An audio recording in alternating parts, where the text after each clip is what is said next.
Assalamualaikum warahmatullahi wabarakatuh. Perkenalkan, nama saya Adisya Ramadiani dari kelas keempat 21 MNR Universitas Teknologi Digital. Di video kali ini, saya akan membahas tentang kepemimpinan dan juga tokoh kepemimpinan, di mana video ini adalah sebagai pengumpulan nilai UAS mata kuliah kepemimpinan. Simak videonya.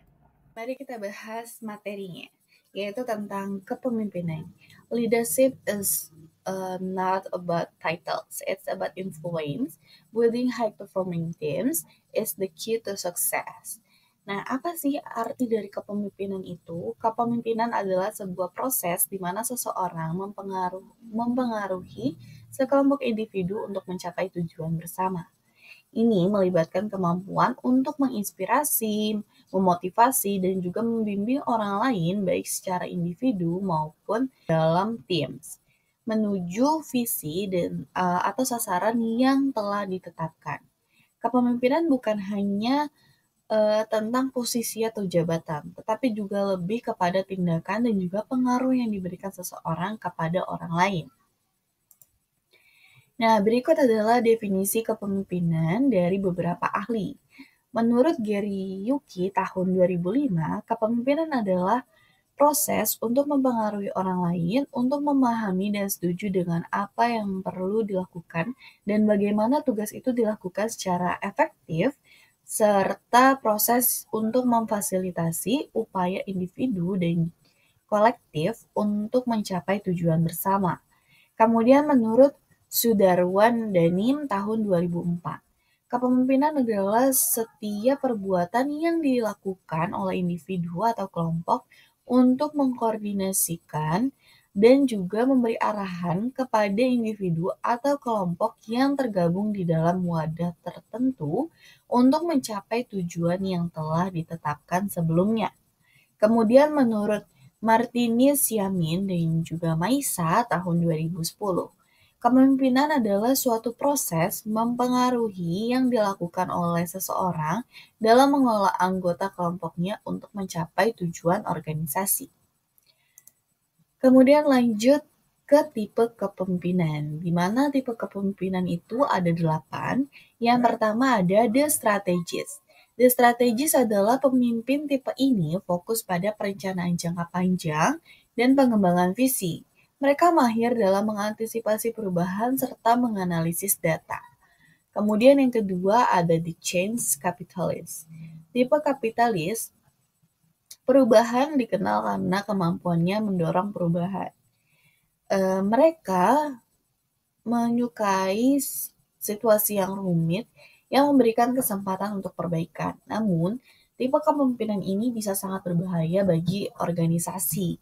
Ketika segala sesuatunya berjalan baik, mereka sering merasa bosan dan juga mencari tantangan baru.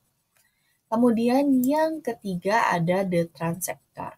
Pemimpin transaksional adalah ahli dalam membuat kesepakatan. Mereka terampil dalam negosiasi dan juga mampu mengidentifikasi serta menangani peluang baru. Tipe ini lebih fokus pada hubungan antara pemimpin dan juga staf, di mana pemimpin merancang pekerjaan dan juga mekanismenya, sedangkan staf melaksanakan tugasnya yang telah diberikan. Kemudian yang keempat ada the builders. The builder adalah tipe kepemimpinan yang mirip dengan wirausahaan. Pemimpin ini memiliki misi untuk menciptakan suatu dilengkapi dengan bakat dan juga tekad yang kuat untuk mewujudkannya. Kemudian yang kelima ada the innovator. Pemimpin inovator adalah sosok yang dipenuhi ide kreatif. Mereka berani mewujudkan ide tersebut menjadi suatu yang bermanfaat bagi banyak orang. Pemimpin tipe ini biasanya berkepribadian dinamis dan juga memiliki pola pikir yang terbuka untuk tumbuh. Mereka juga memiliki kemampuan untuk memecahkan masalah yang kompleks. Kemudian yang keenam ada the processor. Pemimpin ini suka organisasi yang berjalan lancar seperti mesin yang terpelihara dengan baik. Fokus mereka adalah pada pengelolaan proses dan efisiensi operasional. Mereka sangat handal dalam menyiapkan struktur, sistem, dan juga SOP yang mendukung tujuan organisasi. Kemudian yang ketujuh ada the coach. Pemimpinan the coach fokusnya pada pengembangan individu dan juga tim. Mereka berperan sebagai motivator yang membantu anggota tim meningkatkan kemampuan dan juga mencapai kinerja tinggi. Kemudian yang terakhir ada the communicator. The communicator tipe pemimpin komunikator, ahli dalam menyampaikan ide dan juga menjelaskan secara jelas dan juga efektif. Mereka mampu mempengaruhi orang lain dan menciptakan dampak besar di lingkungan mereka. Mereka memiliki keterampilan interpersonal yang kuat dan juga mampu membangun tim dengan baik.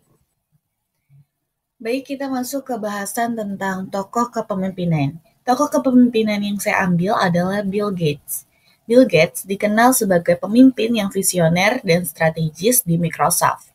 Gaya kepemimpinannya telah berkontribusi besar terhadap kesuksesan perusahaan tersebut. Yang pertama ada visi yang jelas dan juga fokus pada teknologi.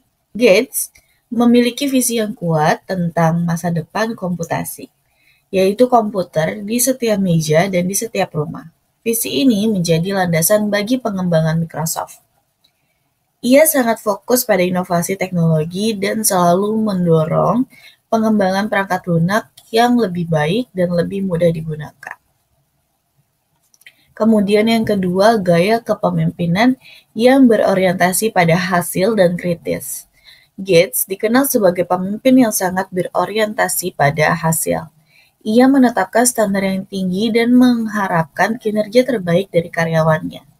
Ia juga dikenal kritis dan tidak ragu untuk memberikan umpan balik yang jujur, bahkan terkadang pedas, untuk mendorong perbaikan. Gaya ini sering disebut sebagai pujian negatif, di mana ia lebih fokus pada identifikasi masalah dan area perbaikan daripada memberikan pujian yang berlebihan.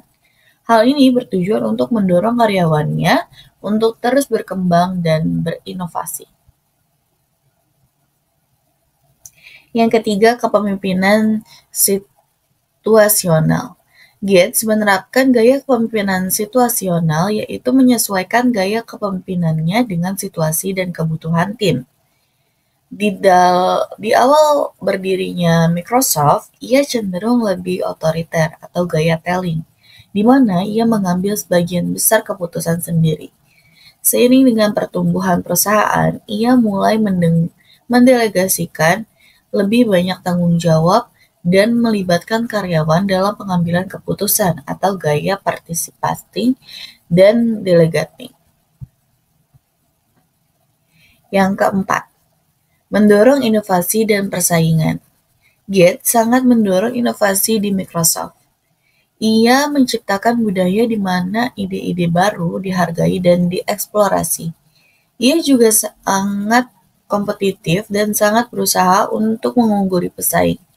Hal ini mendorong Microsoft untuk terus berinovasi dan mengembangkan produk-produk baru. Yang kelima adalah keterlibatan langsung dan pemahaman teknis yang mendalam. Gates sangat terlibat dalam operasional perusahaan, terutama di awal berdirinya Microsoft. Ia memiliki pemahaman teknis yang mendalam dan sering terlibat langsung dalam pengembangan perangkat lunak. Keterlibatan langsung ini memungkinkannya untuk membuat keputusan yang tepat dan memastikan kualitas produk yang dihasilkan. Beberapa poin penting lainnya. Perekrutan dan pengembangan talenta. Gates sangat memperhatikan perekrutan dan pengembangan talenta. Ia mencari orang-orang yang cerdas, kreatif, dan berdedikasi tinggi. Adaptasi terhadap perubahan. Gates juga dikenal karena kemampuannya untuk beradaptasi dengan perubahan pasar dan teknologi. Ia selalu berusaha untuk mengantisipasi tren masa depan dan menyesuaikan strategi Microsoft sesuai dengan kebutuhan. Meskipun gaya kepemimpinan Bill Gates terkadang dianggap keras, namun tidak dapat dipungkiri bahwa ia telah berhasil membawa Microsoft menjadi salah satu perusahaan teknologi terbesar di dunia. Gaya kepemimpinannya yang berorientasi pada hasil, fokus pada inovasi dan adaptif terhadap perubahan telah menjadi salah satu faktor kunci kesuksesan Microsoft. Baik, itu saja yang dapat saya sampaikan di video kali ini. Terima kasih sudah menonton. Wassalamualaikum warahmatullahi wabarakatuh.